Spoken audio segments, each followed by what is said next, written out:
kung if you build relationship with God, of course, bago ka, kailangan you got to obey, you got to surrender yourself to God. Hindi po yung, bahala ka na Lord. Hindi yun. As I progress, building my relationship with God, alam niyo po, ang dami kong natutunan. Marami po akong testimony. Marami po akong isi-share sa inyo. Na tunay po, mabait ang Diyos.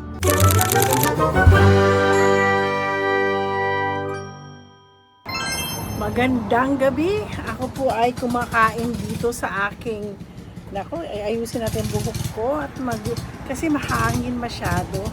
Ako po ay nandito sa aking patio at ako po ay natutuwa at parang sabi ko, gusto ko feel ko lang na na kumain dito sa aking patio. So masyadong mainit, 75 degrees ngayon dito. So inom tayo ng, ito po isang pomegranate iced tea. Hindi po to siya Starbucks. Isa po siyang dito lang po yan sa dito lang yan sa Nordstrom E-bar.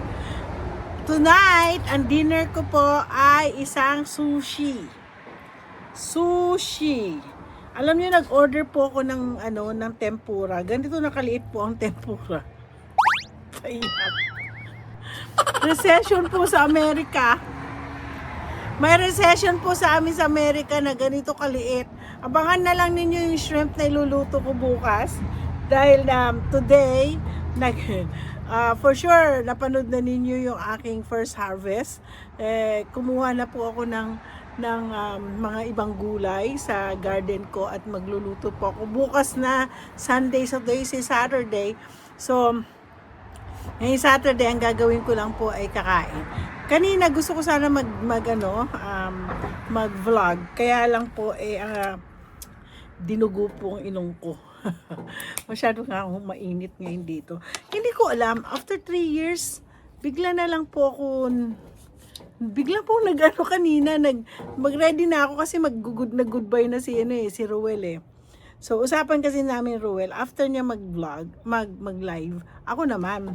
Kasi nga mga timpuyaters ko naghihintay. Madami na po sila. Bigla po ako sabi ko, talagang hindi. Akala ko okay na, hindi na lumabas. So, anyway, alam niyo, after 3 years, nung 3 years ago, kasi sa sobrang stress, kahapon talaga na-stress din po ako.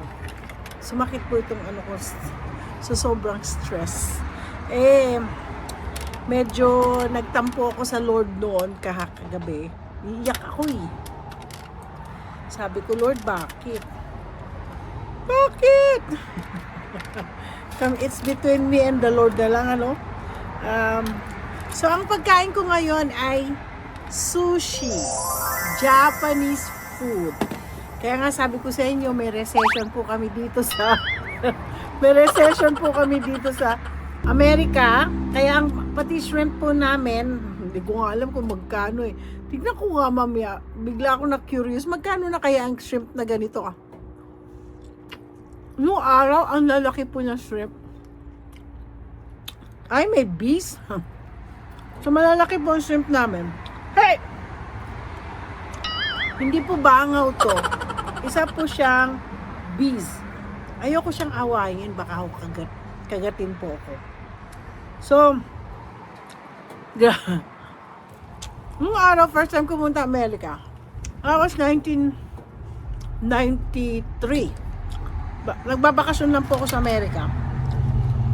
May kapatid po kasi ang daddy ko na we call him Uncle Rich. Rich siya kasi mayaman eh. Siya po kasi nagbibigay sa akin ng libreng ticket. Ano nga ba naman alam ko at saka wala akong pera nung time na yun. 2 taon pa lang yata po ako sa PLDT. Syempre wala na ang tatay ko.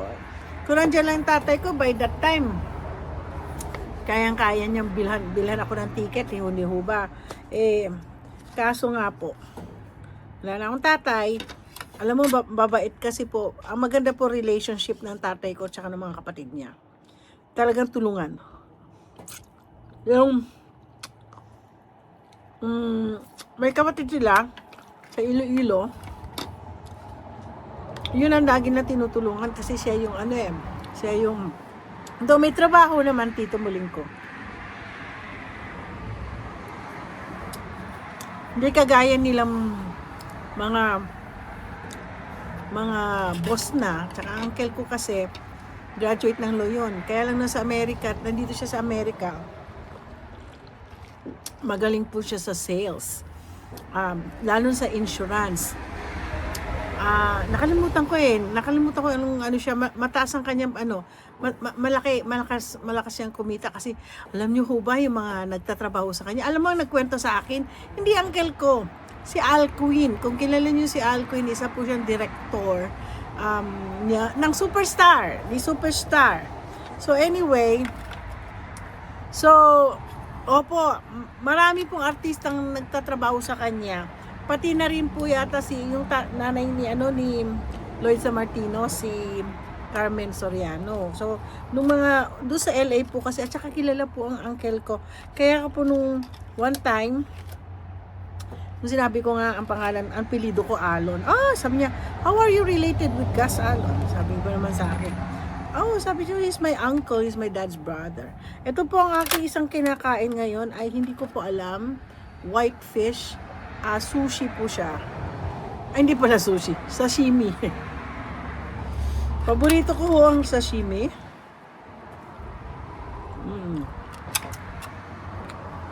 Nakalimutan ko anong klaseng isda. Definitely, ito po. Ay, wala akong tuna. Salmon. So, ang sarap. Yan, nung unang punta ko dito sa Amerika, talagang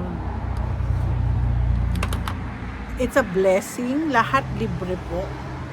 Ganun, pero nung una, syempre alam mo sa mga kamag-anak nyo, first time nyo pumunta na Amerika.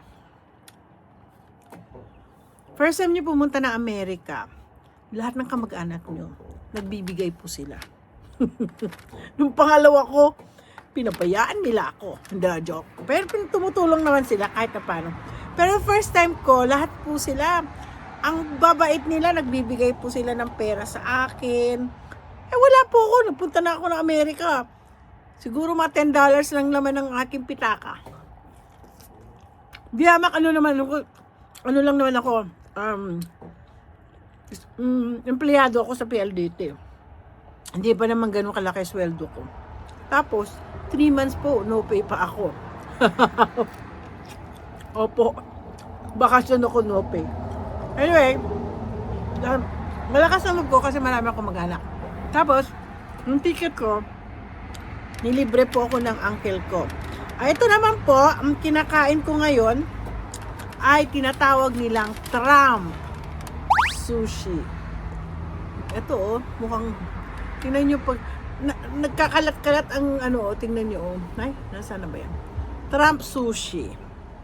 Hindi ko alam kung anong laman niya, pero titingnan po natin. Sausawan ko muna siya ng toyo. Lakas na.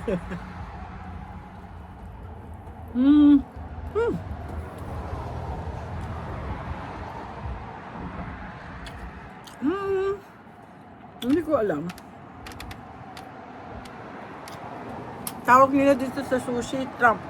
So anyway, ikikwento ko sa inyo, napakagandang testimony. Bagong-bagong Kristiyano pa ako noon.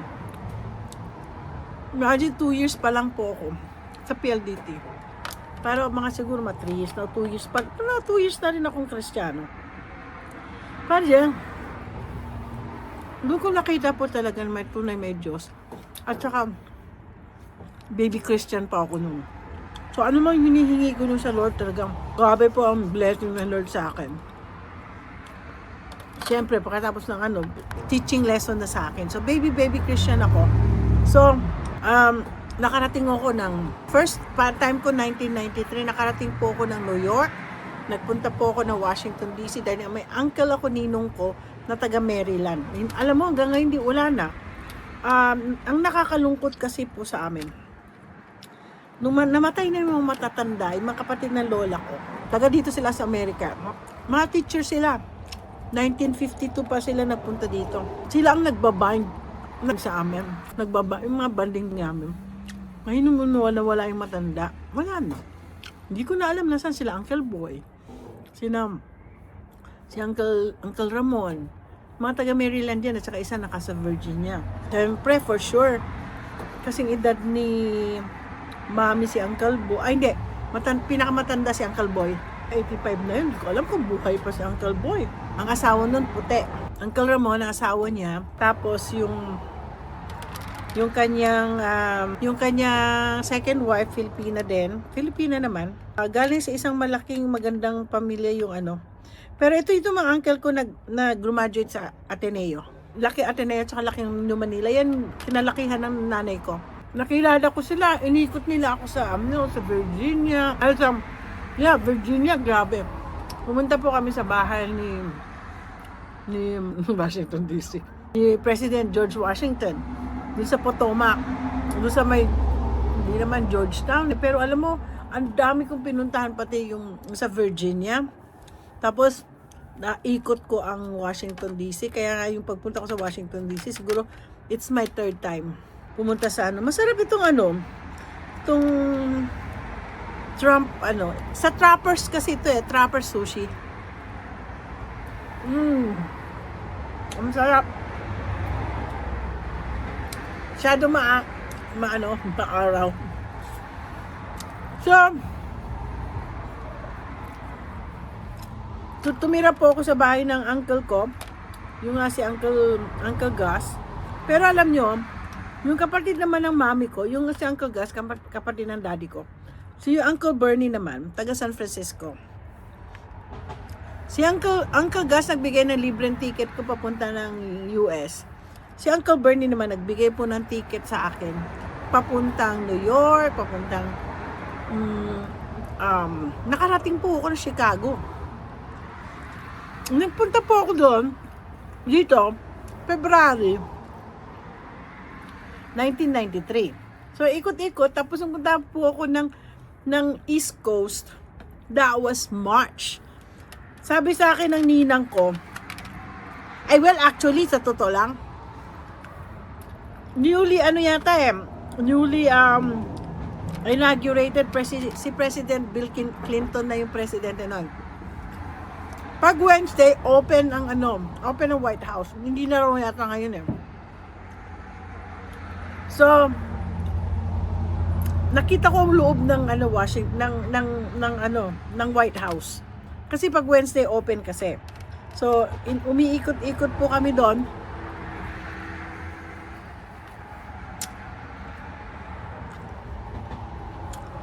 Yung Uncle Bernie ko. Tapos may nakita na ako snow. Pero yung snow nakatambak-tambak. So sabi ko pahawak-hawak lang ako. So kung sayang hindi ko naabutan ang snow kasi talaga ano ba talagang pag nagpunta ka ng Amerika? Ano ba talagang purpose mo kung ba't mo na Amerika? Gusto mo makakita ng snow. Ito iniinom ko is the miso soup. Tuwing kakain ako ng Japanese food, kailangan may miso soup. So anyway, sabi ko nag-frustrate ako, hindi ako nakakita. Tapos pumunta ako New York, wala nang snow. Nagstay ako doon sa kaibigan ko. Tapos after that, pumunta naman ako ng Chicago. Pumunta ako sa ninang ko. Ninang nita ko. Pagka Chicago siya, sabi niya, ay naku, sayang. Di ka na nakakita ng snow. I know, nalungkot nga ako eh. Galing ako Washington DC, hindi ko nakita talaga yung snow.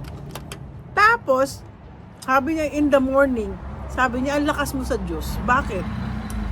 Kasi nasa siya eh.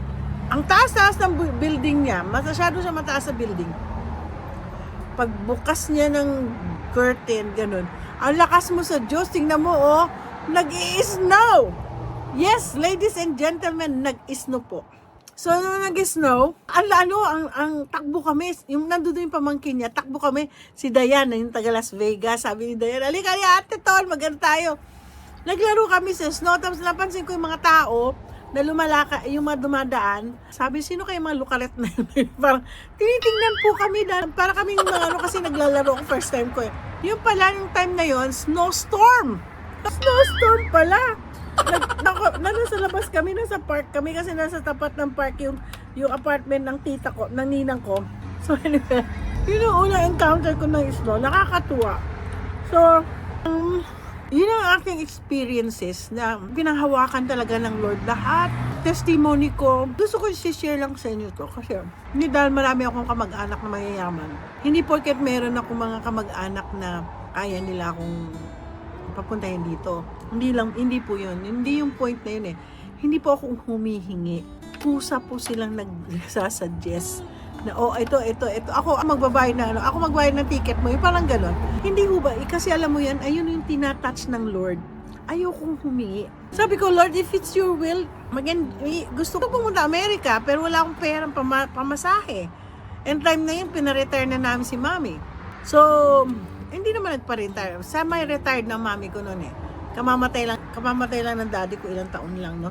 Tapos yung uncle ko nga, si Uncle Rich, siya po ang parang tumatay yung tatay namin. So, yun na nga po. Ang ibig ko sabihin po dito, sineshare ko to.